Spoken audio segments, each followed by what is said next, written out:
Welcome back to Forza Horizon 5. Today we've got our first look at the brand new FH5 Update 4. It includes 8 brand new vehicles to the game and some updates that I'm super excited about, like the Horizon World Cup and some updates coming to the Event Lab.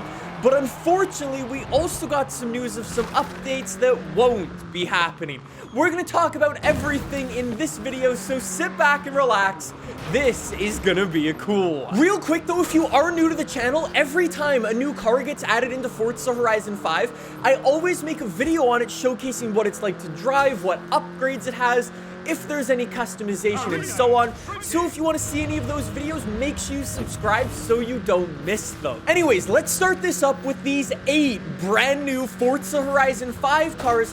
Let's start things up with the festival playlist. These cars anybody can unlock completely for free. Starting off in the summer by earning 45 points, you can unlock this thing. This is the 2016 Neo EP9 and it's an all-electric hypercar, and it leads the way for new Chinese cars that are getting added into FH5 as a part of Update 4. You'll see what I mean. The Neo EP9 is an unbelievably quick car. So quick, in fact, it actually held a lap record at the Nürburgring for being the fastest electric car until a little while ago. You might actually remember the Rimac Concept 1 that came out a couple of years ago. That had 1,200 horsepower, and Neo wanted to one-up them, so they tossed in 1,360 horsepower into the EP9, and that made it the fastest electric car in the world. Well, that was until Rimac saw what they did and said, no you, and then made the Rimac Concept 2, the Navara, and that has 2,000 horsepower. Regardless though, it still should be a super fun car to drive around. I can't wait to see if it's actually any good to drive in FH5. Anyways, that's enough about the Neo EP9. Let's move it over to the autumn, where for 45 points, you can unlock this, the 2013 Wuling Hongguang S. Yeah. I'm not gonna lie, I've never heard of Wuling before, but apparently they make minivans, very, very popular minivans.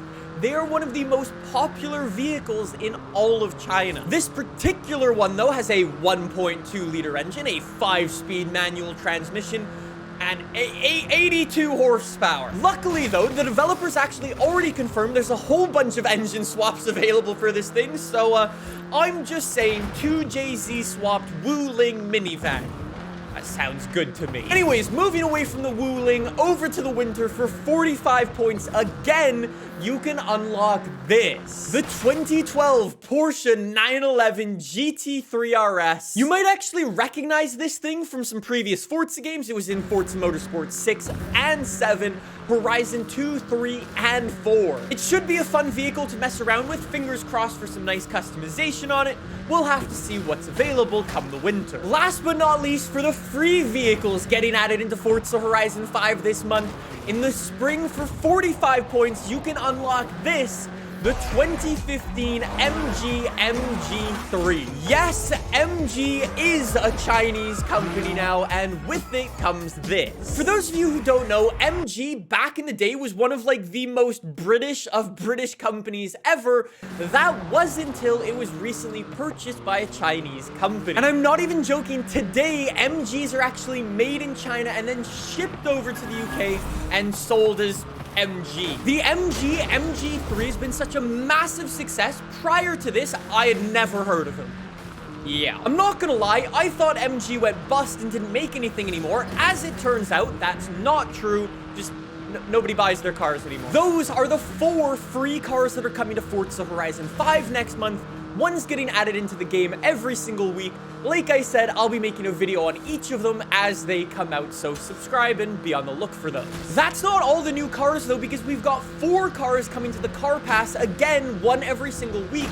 But these are DLC cars, so if you don't own the car pass, you won't actually get these cars. Starting off in the summer with this, the 2019 Golf R, and this car bothers me a lot. You might be saying, Nick, what's the problem with the Golf R? They're incredible cars, and yes, they are. They're actually so good, and I like them so much.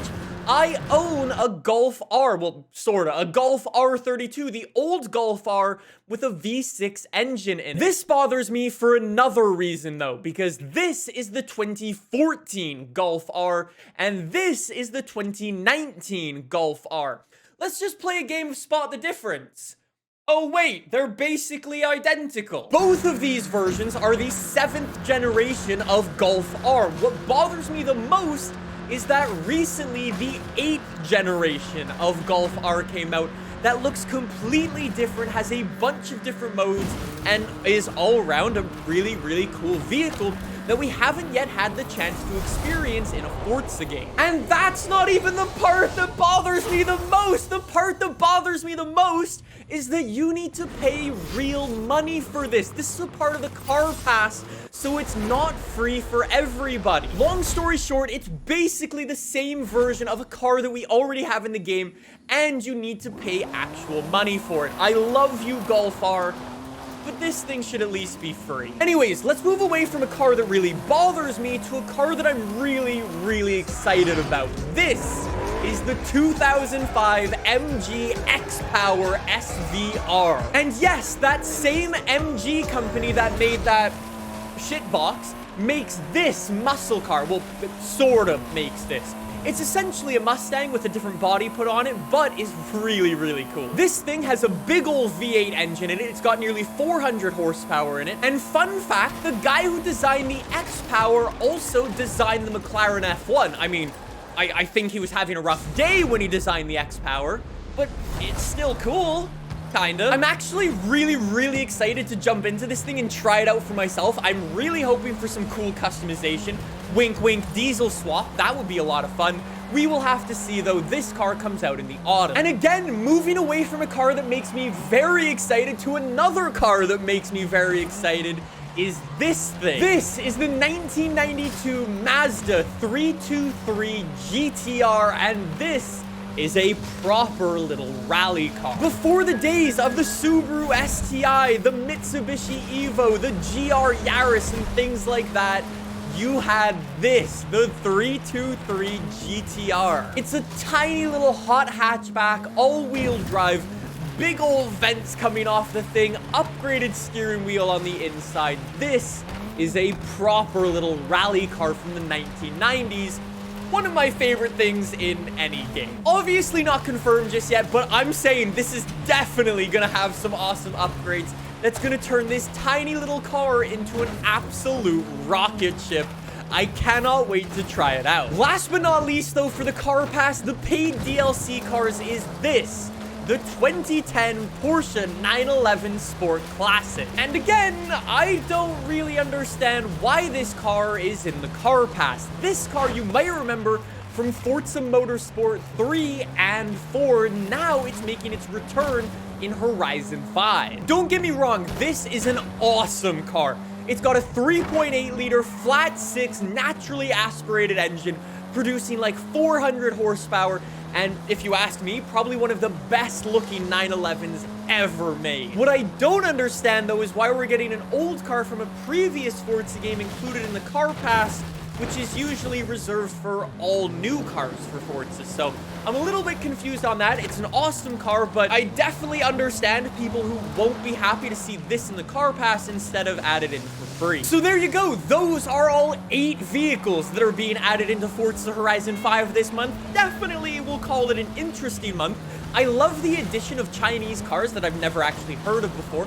They definitely broaden my scope of vehicles that actually exist in the world, so I love things like that. We should also have some unique customization for some of these vehicles, which should be fun to take a look at. Like I said, I'll be uploading videos for each of these cars next month. Anyways though, that is not all coming to Forza Horizon 5 this month. We also have the Horizon World Cup. Unfortunately, the time of recording this video, we don't have any gameplay or any screenshots of the Horizon World Cup feature, so I apologize for that. I'm gonna do my best to explain it though. Essentially, the way the Horizon World Cup works is there's gonna be rankings for each country based on what you guys drive. Essentially, the more you drive vehicles from a certain country, that will give the country points. The countries that are going to be included are France, Germany, Italy, Japan, UK, and the US. So say, for example, we all go in and drive, let's say, 4 GTs. America will get boosted, and then we'll all get gifted an American car. At least that's what I understand from what the developers told me. This is actually going to be going on the entirety of the month, so we'll see how it changes and adapts as time goes on. But again, I'll be uploading videos on this to see how it actually works. Like I said, it's a little confusing right now. We'll have to play it for ourselves and see what it's actually like. After the Horizon World Cup, though, we also got some updates for the Event Lab. Yes, finally, you'll be able to save and edit your Event Lab creations. So that means you'll no longer have to build the entire map in one city.